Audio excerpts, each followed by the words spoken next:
sy'n nesaf, os dwi'n mynd ymwyr yn arfer ni am ddeg yn y bore, bod y sy'n y Pasg, a wedyn yn y prynhawn, nid am 5 gloch, ond am 4 gloch, i gyfri taflen, i ysbysu a bod chi'n nabod 4 gloch yn y gyfarfod di'r comin yr Eglwys Newydd, i'r gwasanaeth pop-up, y cyflwyno stori'r Pasg. 4 gloch prynhawn sy'n y Pasg sy'n nesaf. Rydyn nhw dyna'r gyfan. Rydych chi gyflwyno'r Oedfa'r.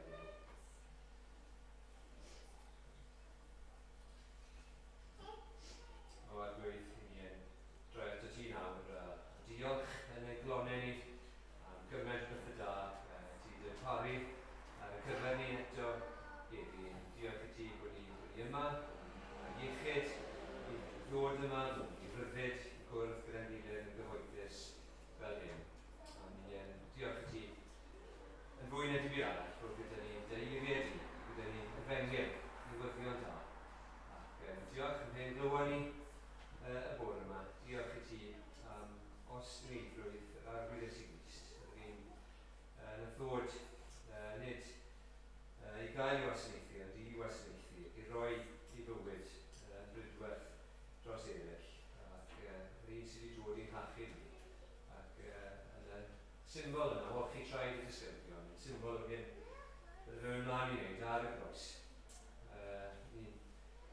Yn diolch i ti Arglwydd am diogelwch yma, yr hyn nath yr Arglwyddes i Grist gyflawni ar y groes, yn nid ysglyfrwolaeth un person ymhlith miloedd, miliynau bobl eraill, ond i fod e'n berson arbennig a bod ei farwolaeth yn unigryw.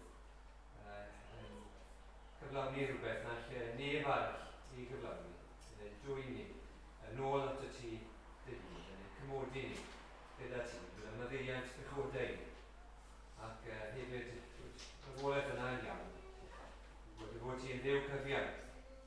Ac mewn byd, ddim yn gymaint o angyfiawnder gan heddwch.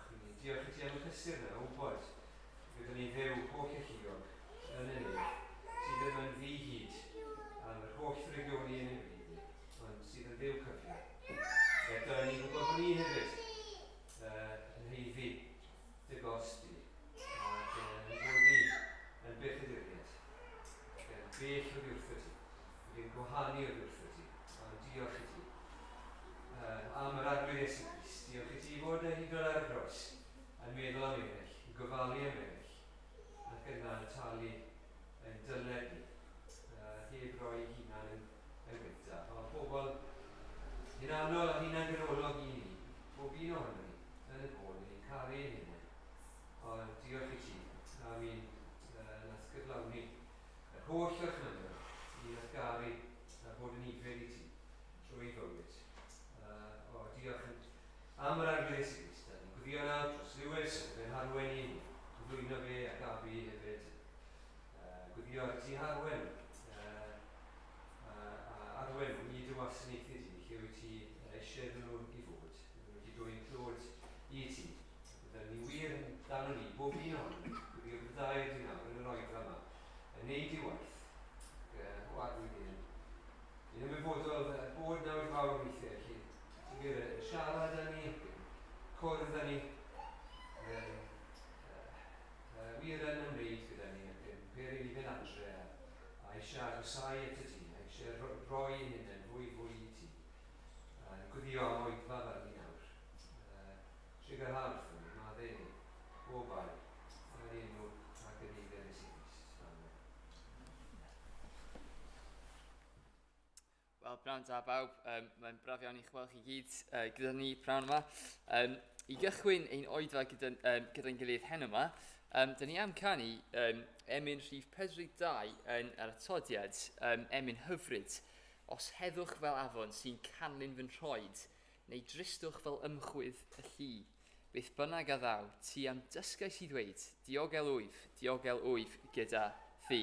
Felly, os gwelwch yna, beth am i ni sefyll i ganu gyda'n gilydd yr emyn hyfryd yma, rhif 42.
gwych. Wel, wrth ni ddod at... mae'n testyn ni hen yma ar gael ym Mhenod 5 o Llythyr Paul at y Galatiaid. Felly mae hon yw gael ar tudalen 210 yn y Testament Newydd.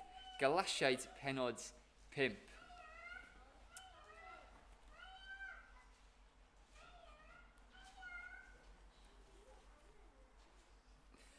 A ni'n mynd i fod yn cychwyn yn adnod 13 hen yma. Felly, Galatiaid 5 yn cychwyn yn adnod 13. Darllen nhw'n y geiriau yma.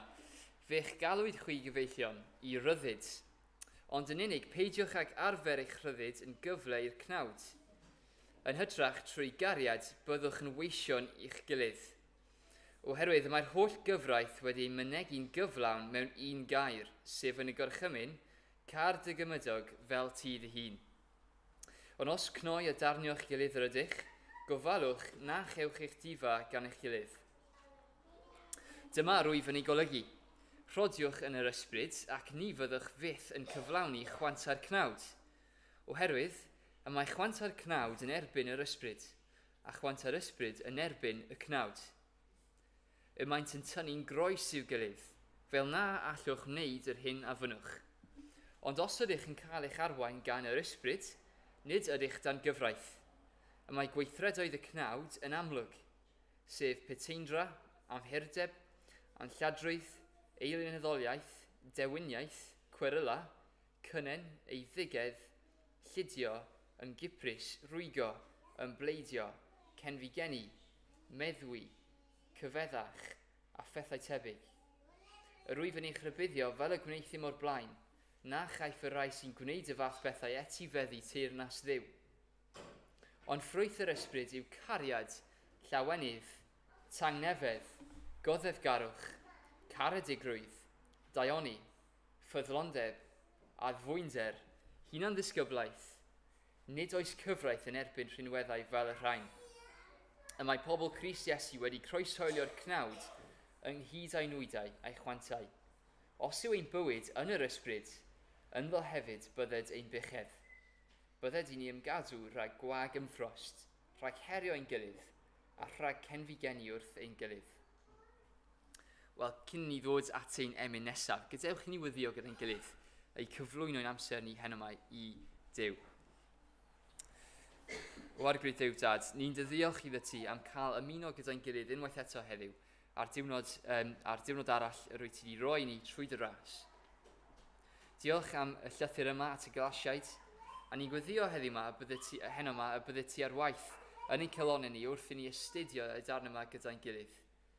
Os gwelwch yna, plis agorau ein calonau i ni ddeall beth y mae Paul yn dweud fan hyn, ac y fwy na hynny, i credu hon yn ein calonau fel y bydd yn cael ei weithio allan yn ein bywyd ni.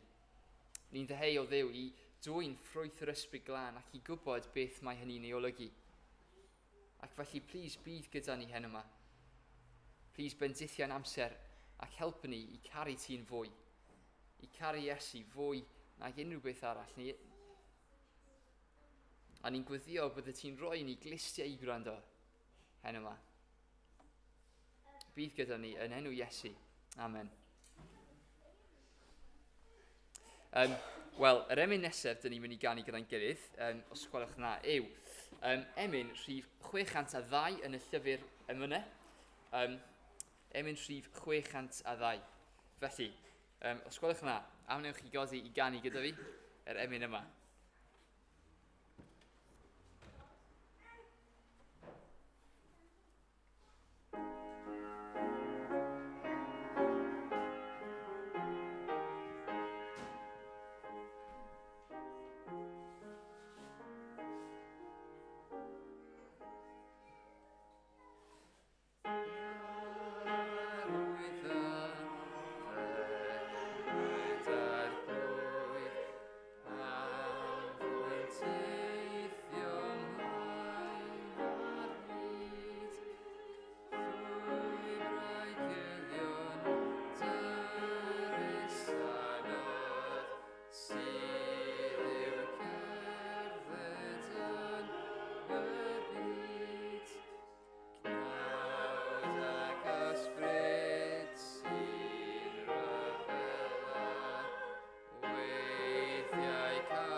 Wel, ysgolwch na, plis cadwch eich Beiblau ar agor os ydych chi dal yn Galatiaid penod 5.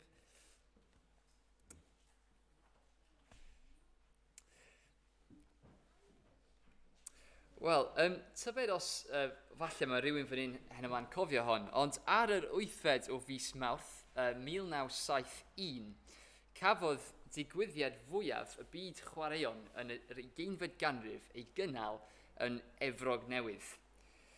Yr achlysur yma oedd brwydr bocsio rhwng ddau paffiwr enwog, enwog iawn ar y pryd ac dal yn enwog iawn heddiw, Muhammad Ali a Joe Frazier, ac oedd y ddau paffiwr yma yn ddod at y brwydr heb wedi colli o gwbl. Nawr, atynodd y digwyddiad yma 300 miliwn o wylwyr ledled y byd, a chafodd ei enwyn gan y gyfryngau yn gornest y ganrif. Roedd y byd yn gwylio'n frwd i weld pwy fyddai'n ennill pencampwr y byd, y teitl yna. Dyma oedd y digwyddiad i gadarnhau pwy oedd y gwir pencampwr. Ond, tybed, faint o bobl oedd yn gwylio gornest y ganrif y noson yna, ac yn wir, faint o bobl yn ein oes bresennol ni sy'n ymwybodol o frwydr lot fwy sydd yn digwydd y tu fewn i ni. Nid gornest y ganrif yw hon, ond gornes hanes cyfan. Ond dydy e ddim yn atynnu gwylwyr, neu noddwyr ffansi y brwydr yma. I ddweud y gwir, mae rhan fwyaf o bobl y byd ddim yn ymwybodol bod y brwydr yma yn digwydd o gwbl. Ond gweithio'r modd, mae'n ornest yn erbyn gelyn bwerus. Gelyn sy'n ceisio'n dinistro ni, os nad ydyn ni'n brwydro yn ei erbyn e. Mae'n brwydr gyda llawer yn y fantol. Y gelyn yma yw ein cnawd ni, a hyn yma, dyn ni'n mynd i bod yn ystyried y brwydr parhaol mae pob Gristion yn ei wynebu. Felly, fel y darllen ni, dim ond enid yn ôl, dyn ni'n mynd i ystyried y rhan yma o lythyr Paul at y Galatiaid hyn yma. Ac dyn ni'n mynd i edrych ar beth ddywedodd yr apostol i'r Gristnogion yma am natur y brwydr yn erbyn y cnawd.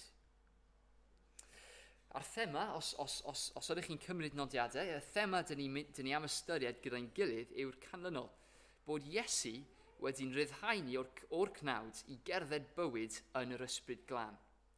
Mae Iesu wedi'n ryddhau ni o'r cnawd i gerdded bywyd yn yr ysbryd glân. A gobeithio bydd y bregaeth yma yn dadbacio yr adnodau yma a beth yw ei goblygiadau i ni. Ond os na newch chi gofio unrhyw beth o nawr ymlaen, yna dyma'r nod i gofio, iawn? Dyma'r nod i gofio. Dyn ni'n brwydro yn erbyn y cnawd trwy cerdded yn yr ysbryd glân. Dyn ni'n brwydro yn erbyn y cnawd trwy cerdded yn yr ysbryd glân. Hynny yw, os dwi wedi deall yr adnodau yma'n gywir. Ond y gyntaf, ysgolwch na, edrychwch gyda fi at adnodau 13-15. Dyma'n is-deitl gyntaf ni, mae pobl Crist wedi galw i ryddid o'r cnawd. Nawr, os ydych chi'n dilyn Iesu yma hyn yma, yna mi ydych chi wedi derbyn galwad i ryddid. Ac mae'n galwad breintiedig dros ben, mae'n galwad ryfeddol.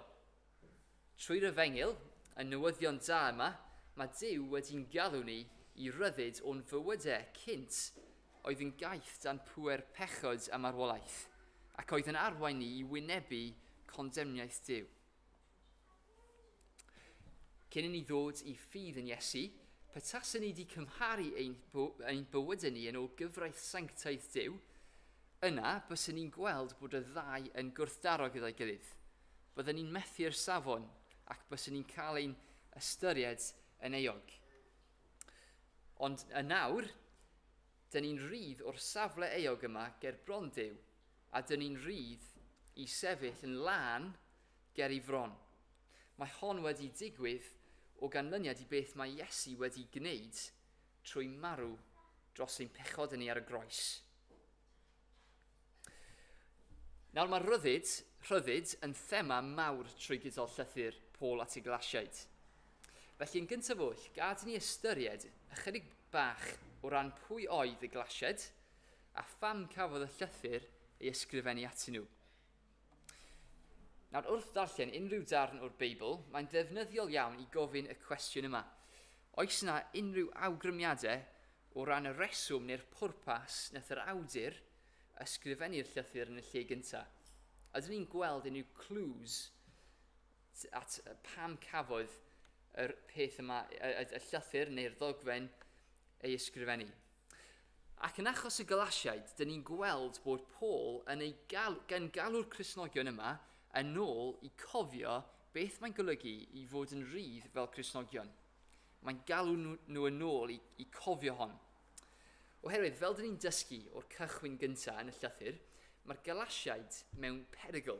Ac maen nhw mewn perygl achos maen nhw'n mynd i troi cefn, neu dyna yw'r bygythiad bod nhw'n mynd i troi cefn ar neges gwreiddiol yr efengyl, mwyn derbyn neges wahanol yn ei lle. A mae'r apostol Paul yn defnyddio peth o'r iaith cryfa dyn ni'n darllen yn y Testament Newydd yn y llythyr yma. Oherwydd beth yw y sefyllfa sydd yn gwynebu'r Galatiaid. Oherwydd mae'n y perygl bod nhw'n mynd i stopio credu y gwir efengyl. Nawr, doedd y Galatiaid ddim yn bobl gyda cefndir Iddewig. Felly, yr awgrym yw nath nhw ddod i ffydd yn Iesu Grist trwy clywed Paul yn pregethu ar unwydeithiau cenhadol. Ond y sefyllfa trist yn y llythyr yma yw bod y Galatiaid, trwy y ddylanwad y gau athrawon yma, yn gadael beth oedd Paul wedi dysgu nhw am Iesu Grist, y newyddion da yma ac yn digon hapus i dilyn rhywbeth arall. A'r testyn benodol, dyn ni'n gweld yn y llythyr, yr oedd y gau athrawon yn achosi'r Cristnogion yn Galatia i fod i benblethu ynghyd, oedd hon. Sut mae rhywun yn cael ei gwneud yn iawn ger bron Duw?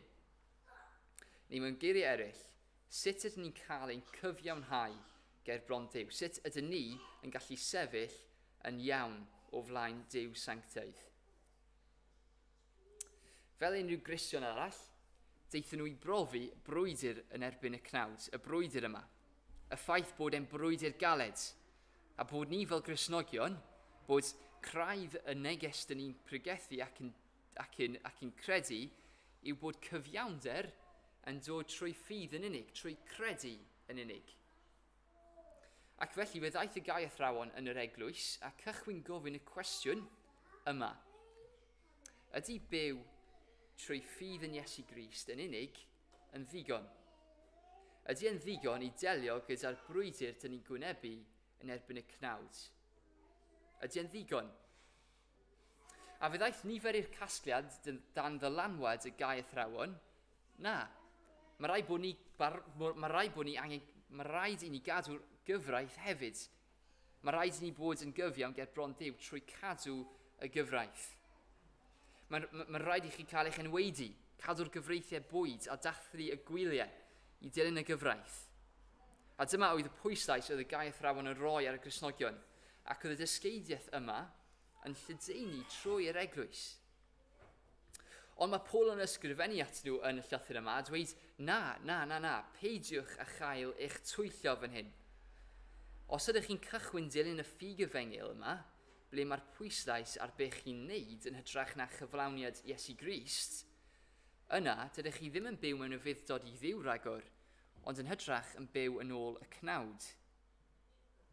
Dydych chi ddim go iawn yn nabod ryddid, ond dych chi'n gwneud eich hunain yn gaethweision eto. Dych chi'n gwneud eich hunain yn gaeth i be mae Iesu di achiw chi oddi wrth. A mae hyd yn oed yn mynd mor bell yn gynharach yn y benod yn ni'n edrych ar i dweud, os chi'n mynd at y bethau yma, dych chi wedi syrthio o gras. Mae'n difrifol iawn y sefyllfa sydd o'n blaen ni. Felly yn gyntaf, sylwch gyda fi ar adnodau 13-14. Dyn ni'n darllen hon.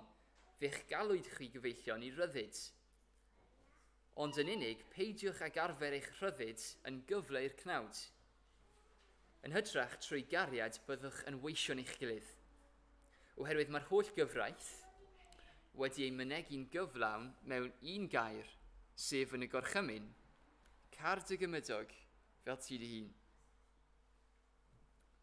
Nawr, mae'n bwysig i ystyried rhywbeth fan hyn yn diwedd. Hynny yw, beth yw'r cnawd? Be mae'r Beibl yn golygu pan mae'n sôn am y cnawd? Ydy'r Beibl yn dweud bod ein cyrff ni, y peth dyn ni'n gallu teimlo, ydy hynny'n ddrygionus neu'n elynion i ni? Wel, ddim yn union. Be dyn ni'n gweld yn y Beibl yw fod y gair y cnawd yn gyson yn cael ei ddefnyddio i disgrifio fatha'r natur pechadurus dyn ni gyd yn cael ein geni gyda. Y natur yma sy'n byw yn groes i ewyllus Duw. Y cnawd yw'r rhan ohonom ni gyd sy'n cael ei demtio i anufuddhau i ddiw, i byw'n groes i ddiw. Y rhan ohonom ni sy'n caru ein pechod ni yn lle caru Duw. A dyna be mae'r Beibl yn sôn amdan pan mae'n defnyddio'r gair yma. A ryddid o'r cnawd, o'n cnawd ni, yw beth mae Paul yn dysgu yw ein galwad ni trwy Iesu yng Nghrist. Mae'r cnawd, felly yn y Beibl, mae'r cnawd a gyfraith Duw yn aml yn cael ei sôn ochr yn ochr a'i gilydd. Achos beth mae'r gyfraith yn ei wneud yw mae'n dangos fatha drych ato ni. Mae'n gweithio fel rhyw fath o ddrych. Dim ond wrth i ni cymryd golwg da ohono ni yn hunain yn ngoleuni gyfraith Duw, y drych yma, dyn ni go iawn yn gweld ein gwir cyflwr. Dyma ble dyn ni'n gweld ein angen ni. Dyn ni'n gweld y darnau bys y well dyn ni cuddio. Dyn ni'n gweld ein problem mwyaf ni. A dyna pam mae ryddid yn Iesu Grist mor anhygoel. Mae'n newyddion da. Mae'n newyddion sy'n methu gael ei gymharu ag unrhyw beth arall. Dyn ni ddim ragor yn sefyll wedi'n condemnio ger bron Duw, fel dyn ni'n heiddi, achos mae'n cnawd ni wedi cael ei ddad-arfogi. Mae'r pŵer wedi cael ei gymryd allan ohono fe fel petai. Ond wrth i ni fwynhau ein ryddid yn Iesu Grist, gad i ni edrych eto ar adnodau 12-13. Mae'n dweud bydd yn ofalus i beidio camdrin ein ryddid i fodloni'r cnawd. Nawr, o'r cyd-destun fan hyn, dwi'n credu bod Paul yn cyfeirio at be oedd y crydynwyr yn eglwys Galatia yn gwynebu. Peidiwch a fodloni'ch cnawd trwy ceisio cadw'r gyfraith. Nawr, falle mae ni'n swnio chydig bach yn drawiadol i ni. Fel arfer, bys ni'n disgwyl i Paul rybuddio pobl i beidio a fodloni'r cnawd petasyn nhw'n byw bywydau gwyllt. Ni'n meddwl bod maddeuant fel rhyw fath o get out of jail free card. Os ydych chi erioed wedi chwarae Monopoly, dyma'r cerdyn i gael, achos ydych chi'n gallu mynd mas, gallu dianc o carchar am ddim. Fatha'r resymeg yma sy'n meddwl bod maddeuant Crist yn golygu mod i'n rhydd i bechu. Dyna beth bys ni'n disgwyl fel arfer i Paul siarad mewn i fan hyn. Ond mae rybydd, dyn ni'n darllen amdan, wedi ei roi i bobl sydd yn hytrach yn mynd i'r cyfeiriad cwbl gwahanol, cwbl gwrthwyneb. Peidiwch â chael eich twyllio i feddwl bod Crist yn eich cychwyn chi gyda gras, ac yna, dych chi'n gorffen y bywyd Cristnogol trwy gadw gofynion y gyfraith mwyn derbyn iachawdwriaeth. Achos mae mae crefydd hefyd yn ffordd gall rhywun byw yn ôl y cnawd, ei fod yn cael rhyw ymddangosiad antrydeddus neu ysbrydol. Dyma yw'r eironi fawr fan hyn yn dydy, bod y ffordd dyn ni'n dod yn rydd o ddylanwad y cnawd ac yn fwy tebyg i'r pobl mae Duw'n dymuno ni i fod yw trwy ffydd yn yr efengyl yn unig. Ac yn adnodau 13-14, dim ond trwy'r efengyl, dyn ni'n gallu gwasanaethu'n gilydd trwy cariad darosdyngol. Achos dim ond y gwir efengyl sy'n delio gyda'n cnawd ni yn y lle gyntaf. Mae'n drawiadol yn dydy, tybed ar eich erioed wedi edrych ar crefyddau eraill falle sydd yn cwmpas ni yn y byd, ac di meddwl bod ein ffydd Cristnogol yn edrych chydig bach yn wan mewn gymhariaeth. Hynny yw, dyn ni ddim yn gwisgo dillad arbennig, dyn ni ddim yn bwyta bwydydd benodol neu cael defodau arbennig. Ond efallai ydych chi'n credu, ydych chi hyd yn oed yn dymuno byse rhywbeth allanol gyda ni i'r ddangos y ffydd dyn ni'n cyffesu. Hynny yw, y pwynt dwi'n cyfathrebu yw hon. Weithiau, dyn ni'n gallu teimlo hefyd ydy Iesu'n ddigon. Dyn ni'n meddwl, dyn ni'n edrych ar ein bywydau ac yn meddwl ydy Iesu Grist yn ddigon. Ai trwy ffydd yw e. Ond, byse Paul yn dweud, ydy, dim ond trwy'r efengyl gallwn ni go iawn byw yn ôl gyfraith Duw. Nid trwy ymdrech, ond trwy gwaith gorffenedig Crist ar ein rhan. Yn olaf yn y rhan gyntaf, sylwch ar adnod 15 gyda mi.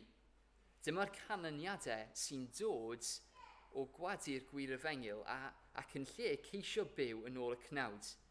Ac mae'r effeithiau dyn ni'n darllen dan yn wael, nid yn unig i ni fel unigolion, ond fel eglwysi Cristnogol. Mae Paul yn dweud, ond os cnoi a darnio'ch gilydd yr ydych, gofalwch na chewch eich difa gan eich gilydd.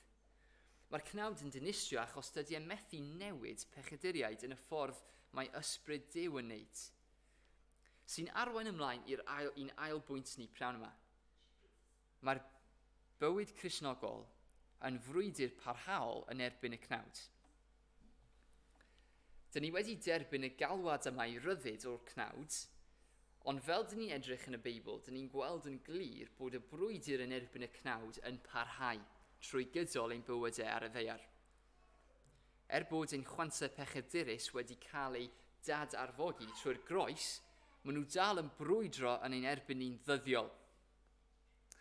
Ac mi fydd bob un ohono ni hen yma yn brwydro pethau gwahanol yn ein bywydau ni.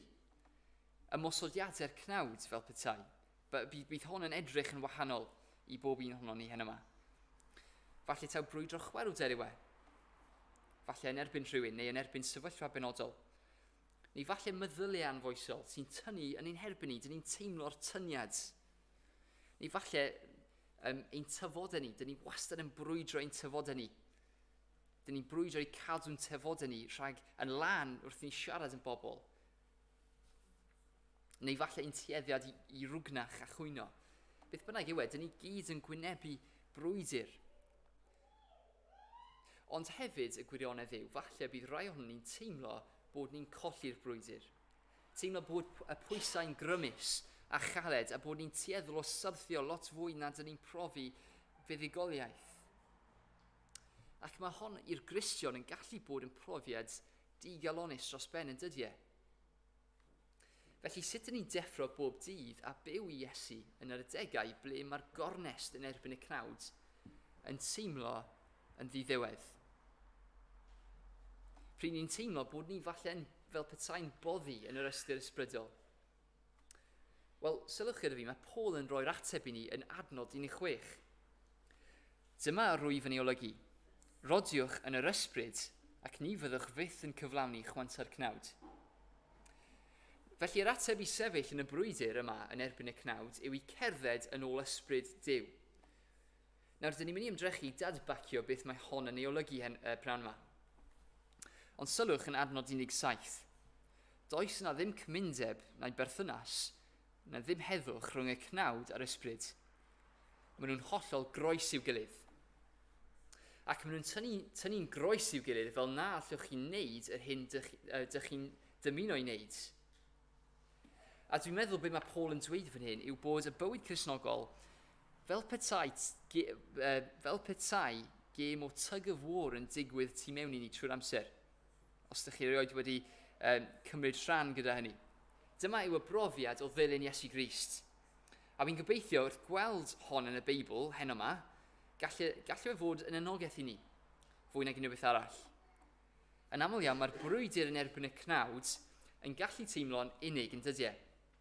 Falle dyn ni'n meddwl bod ein trafferthion yn erbyn ein cnawd yn rhyw fath o arwydd bod ni ddim yn Gristnogion go iawn. Ond yn groes i hon, wy'n credu bod y gwir Gristion yn profi'r brwydr yma yn ddyddiol ac yn ymwybodol ohono fe. Ac mae Paul yn glir yn dydi, taw dyma fydd ein profiad mewn rhyw ffurf tan dyn ni'n derbyn ein cyrff atgofydedig.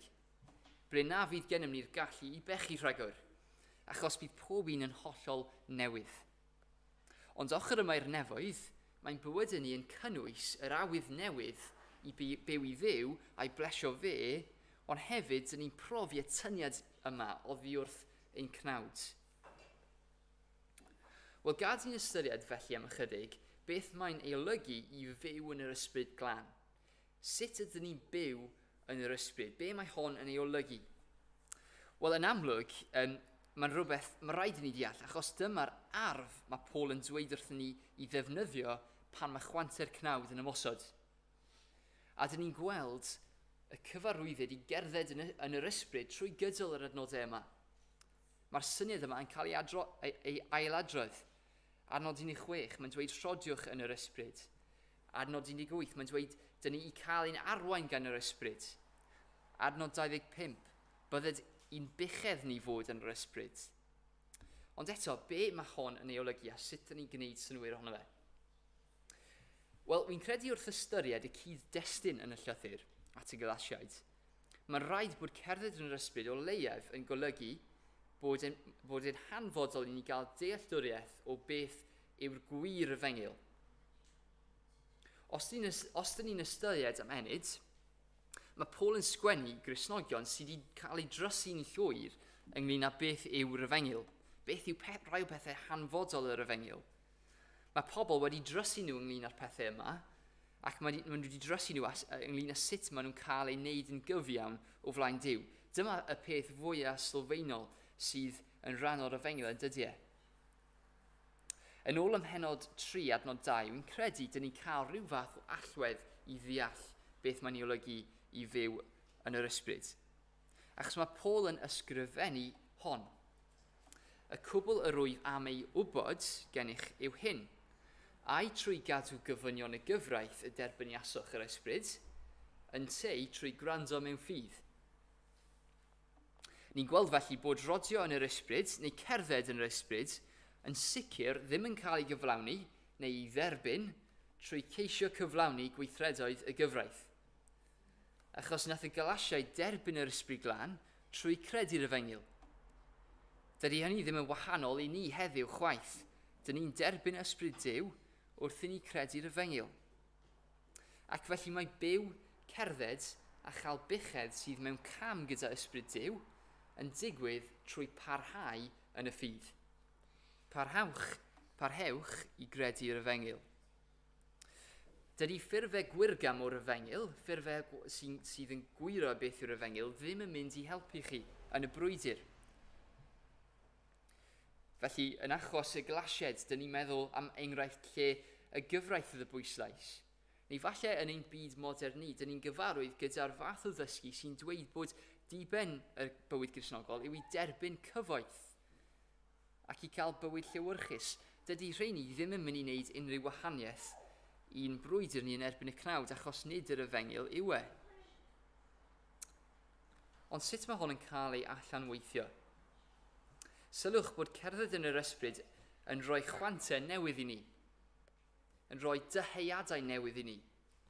Pan dyn ni'n brwydro pechod, yn aml, y peth fwyaf digolonus yw sylwi taw is lawr, dyn ni go iawn yn caru'r pechod yma, dydyn ni. Beth bynnag yw dyn ni'n dymuno bys ni ddim yn teimlo felly, ond dyma'r brwydr dyn ni'n gwynebu. Fel dyma yw be mae'r Beibl yn disgrifio fel chwant y cnawd. Ond trwy cerdded yn yr ysbryd, dyn ni'n derbyn dyheuadau newydd, awydd am pethau newydd. Nawr, dyma esiampl. Dwi ddim yn esiampl difrifol iawn, ond mae fi am wraig di roedd gorau bita siocled dros cyfnod y grawys. Ac wrth gwrs, yn yr wythnosau gyntaf, oedd e'n reit galed i fatha dod nôl y gwaith a peidio fatha bita siocled. Ond ar ôl tipyn o amser, mae fatha'r blas yn newid. Felly, dydych chi ddim yn dyheu am cael y peth rhagor. Nawr, mae hynny ychydig bach yn debyg i'r bywyd ysbrydol. Wrth gwrs, enghraifft digri i ddisgrifio gwirionedd drawsnewidiol yw hynny, ond pan dyn ni'n cerdded yn yr ysbryd, mae'n chwantau ni'n newid. Ac wrth gwrs, mae yna nifer o ffyrdd ymarferol dyn ni'n gallu cerdded yn yr ysbryd, wrth ni feddwl taw y pwyslais ar y gwir efengil yw. Felly, gwario amser yn y gair a myfyrio ar addewidion Duw. Neu falle gwrando ar dysgu da o'r Beibl, gwario amser gyda ffrindiau sydd hefyd yn cerdded yn yr ysbryd. Wrth ni gwario amser gyda ysbryd Duw, yna mae'n dyheuadau ni yn newid i fod yn fwy mewn undod gyda'i ddyheuadau Ac yn y pen draw, dyn ni'n dechrau gweld faint mor hyll oedd y pethau o'n ni arfer moyn gwneud. Ac dyn ni'n edrych ar ein chwantau newydd ni ac yn meddwl, mae well da fi hynny nawr, yn lle be o'n ni arfer moyn. Ac mae'r ysbryd glân ar waith ynom ni heddiw, os dyn ni'n trystio yr arglwydd Iesu. A fel dyn ni'n darllen yn adnod 18, os ydych chi'n cael eich arwain gan yr ysbryd, nid ydych chi dan gyfraith rhagor. Mae'r gyfraith yn condemnio rhai ni sy'n byw yn ôl y cnawd. Ond dydy e ddim yn condemnio ni rhagor fel Cristnogion, oherwydd mae Duw trwy ei fab wedi'n gwneud ni'n gyfiawn o'i flaenau. A dyma hon yn arwain ni at y pwynt ola hyn yma, sef y gobaith sydd gennym ni wrth i ni brwydro'r cnawd. Y gobaith sydd gennym ni wrth i ni brwydro yn erbyn y cnawd. Efallai bod rai ohono ni'n meddwl, dwi'n gweld taw newyddion da yw hon, ond sut dwi'n cael sicrwydd bod ysbryd Duw ar waith yno fi? Wy'n stryglo i fyw i Dduw yn y brwydr weithiau, ac mae hon yn gwneud i fi amau dilysrwydd y ffydd. Ydych chi'n gyfarwydd ar teimlad yna? Wy'n credu dyma profiad bron i bob Gristion, dydy e? Nawr mae'r Beibl yn glir bod ein safiad ni gyda Duw ddim yn aros yn gydd yn y pen draw, ond yn y pen draw fydd e'n dod yn amlwg yn allanol. Sylwch gyda fi ar adnod 19. Dyn ni'n darllen hon. Mae gweithredoedd y cnawd yn amlwg, maen nhw'n amlwg, sef peteindra am hyrdeb, anlladrwydd, eilynyddoliaeth, dewiniaeth, cweryla, cynen, eiddigedd, lludio, ymgyprys, rhwygo, ymbleidio, cenfigeni, meddwi, cyfeddach a phethau tebyg. Rwy fi'n eich rybuddio fel y gwneithim o'r blaen, na chaiff y rai sy'n gwneud y fath bethau etifeddu teyrnas Dduw. Yr hyn sy'n cael ei ddweud fan hyn yw, os mae rhywun yn byw yn ôl y cnawd, yna bydd y gweithredoedd cnawdol yn amlwg wrth edrych ar ei bodau. Y mywyd y person yma, does na ddim tystiolaeth o'r brwydr mewnol yma yn erbyn y cnawd, ond yn hytrach, maen nhw'n yn syml yn cofleidio pechod. Does na ddim brwydr, dim tystiolaeth o brwydr. Nawr, dyn ni ddim am ystyried yn fanwl yr pethau unigol sy'n cael ei enwi fan hyn yn adnodau 19 i 21, ond beth sy'n amlwg yw bod gweithredoedd y cnawd sy'n cael ei restru fan hyn yn cwbl groes i ffrwyth yr ysbryd sy'n cael ei restru a'i sôn amdan yn 22-23. Sy'n cyfleu eto y ffaith bod y ddau beth yn groes i'w gilydd, bod nhw'n tynnu yn erbyn ei gilydd.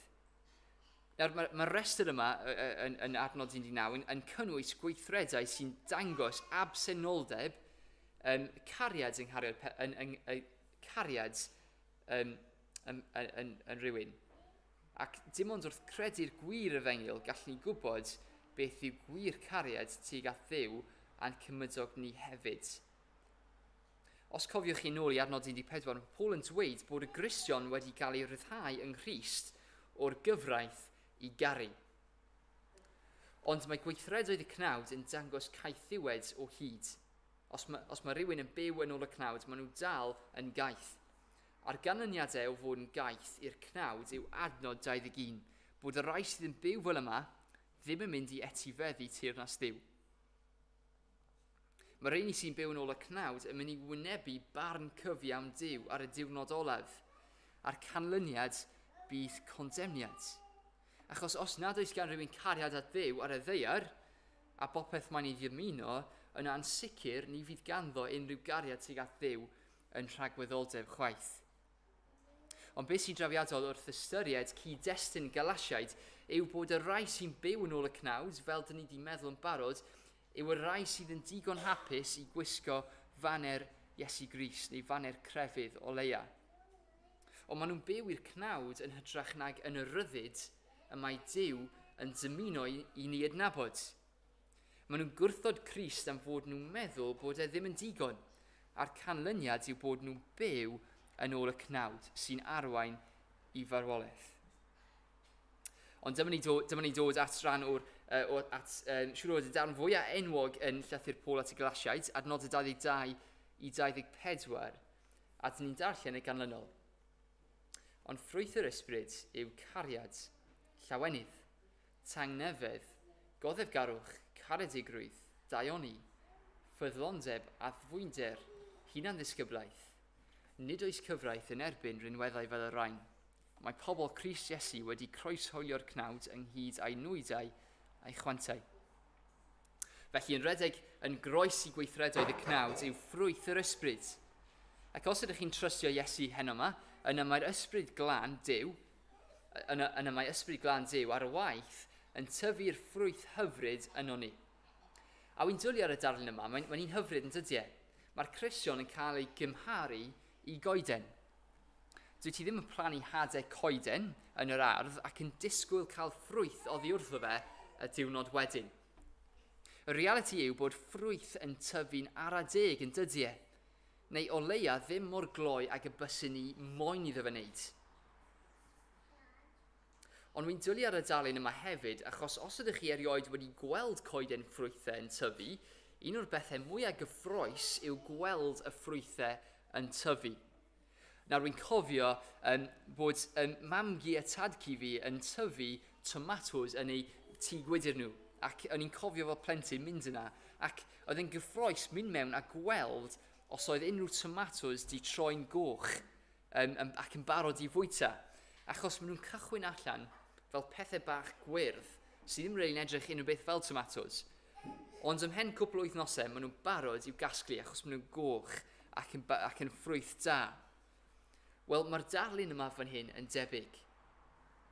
Os ydym ni'n cerdded yn yr ysbryd, yna bod Duw ar waith yno ni, os ydym ni'n cerdded yn yr ysbryd, yna bod Duw ar waith yno ni, dyn ni dal i fyddhau iddo fe hefyd ac i arsylwi beth mae Paul yn rhoi i ni fel cyfarwyddiadau fan hyn. Sylwch gyda fi ar adnod 13, mae'n dweud hon, peidiwch ag arfer eich ryddid yn gyfle i'r cnawd fel wnaethon ni meddwl amdano ar y cychwyn. Mae hynny'n gorchymyn i beidio ag arfer ein rhyddid ni yn gyfle i'r cnawd, ond yn hytrach i fod yn weisio ni'n gilydd trwy'r cariad yma. Adnod 16 fel ni'n meddwl, rhodiwch yn yr ysbryd. Adnod 25, sicrhewch ein bychedd ni yn yr ysbryd. Ond dyn ni'n gweld bod y ffrwyth yma, y ffrwyth sy'n cael ei tyfu mewn rhywun, yn cael ei tyfu bod ni yn ymladd y cnawd ac mae'n rhywbeth dyn ni'n dewis wneud, mae'r ffrwyth yn cael ei dyfu gan yr ysbryd glân. Nid canlyniadau ein ymdrechion ni yw e. Fe di'r un sy'n cymryd pechaduriaid meirw fel fi a ti ac yn ein creu ni'n bobl newydd. Felly mae beth ni'n gweld yn yr adnodau yma yn wych, yn dydi? Mae fe'n gwirionedd ryddhaol dros ben. Wrth ni dod i gloi, dyn ni'n gweld bod y sicrwydd ein bod ni'n dilyn Iesu yn dod o bresenoldeb y brwydr mewnol rhwng yr ysbryd a'r cnawd. A dyn ni'n gweld wrth ni barhau i drystio Iesu a chredu'r efengil go iawn, yna mae'r ysbryd a'r waith yn ein calonau ni yn tyfu ffrwyth da. Dydy e ddim yn hawdd ar y degau ac mae'r brwydr yn gallu bod yn galed. A weithiau dyn ni'n baglu ac yn methu oherwydd mae'r brwydr yn mynd i para tra bod ni'n byw yr ochr yma i dragwyddoldeb. Ond sylwch ar 24 i 25. Mae gennym ni'r obaith oherwydd mae canlyniadau y brwydr wedi setlo'n barod. A hynny oherwydd dyn ni'n hollol ddibynnol ar be mae Iesu wedi gwneud yn barod. Nid ein perfformiad ni yw e. Mae'r efengil Gristnogol yn wahanol i unrhyw fyd olwg arall am fod ni'n derbyn y braint o cael ein uno i Iesu Grist yn ei farwolaeth ac yn ei atgyfodiad. A be mae hynny'n ei olygu heno yw bod Duw yn edrych ar eich bywyd chi, ein bywydau ni, mor amherffaith ydyn nhw heno yma, ac yn lle gweld yr hen ni, mae'n gweld cyflawniad ei fab yn lle. Nawr mae hon yn newyddion da iawn, achos mae e oll trwy gras. Mae hon yn golygu bod ni'n gallu cael hyder wrth ni mynd mas i'r brwydr yn erbyn y cnawd. Wrth ni cychwyn yr wythnos nesaf yma, dyn ni'n gallu cael hyder gan bod ein dyfodol yn ddiogel yn yr hyn mae Iesu wedi wneud. Nid pobl sy'n byw yn ôl y cnawd ydym ni ragor, ond pobl sydd wedi cael ein ryddhau i cerdded yn yr ysbryd glân. Pobl sy'n cael ei drawsnewid gan yr ysbryd glân i dwyn y ffrwyth hyfryd yma. A pobl y bydd un ddiwrnod yn derbyn cyrff newydd a fydd wedi perffeithio i fod fel yr arglwydd Iesu ei hun. Bydd y brwydr ar ben. Felly, parhewch i trystio Iesu yr wythnos yma. Dibynnwch arno fe'n llwyr. Amen.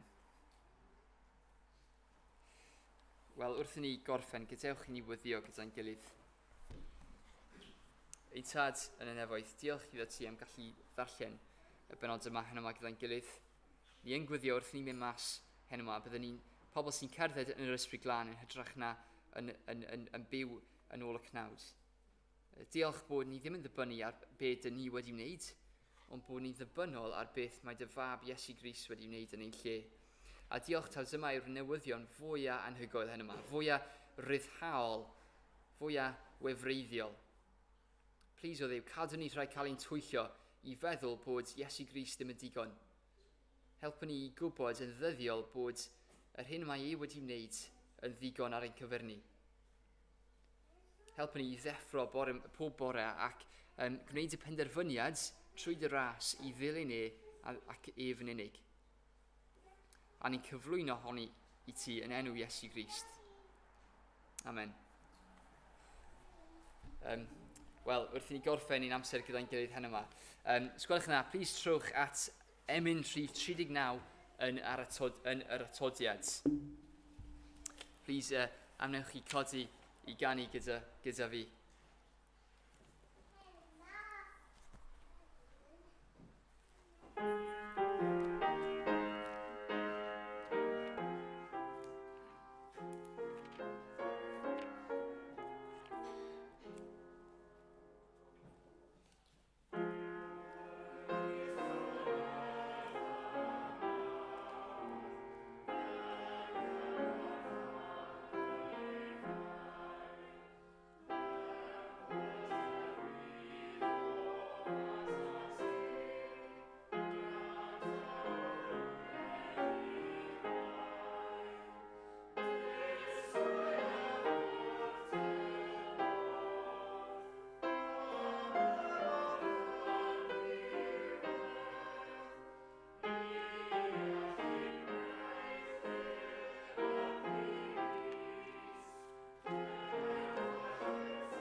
darllen y geiriau yma.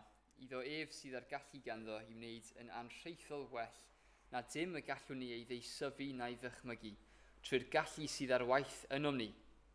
Iddo ef y bod gogoniant yn yr eglwys ac yng Nghrist Iesu, o genhedlaeth i genhedlaeth, byth bythoedd. Amen.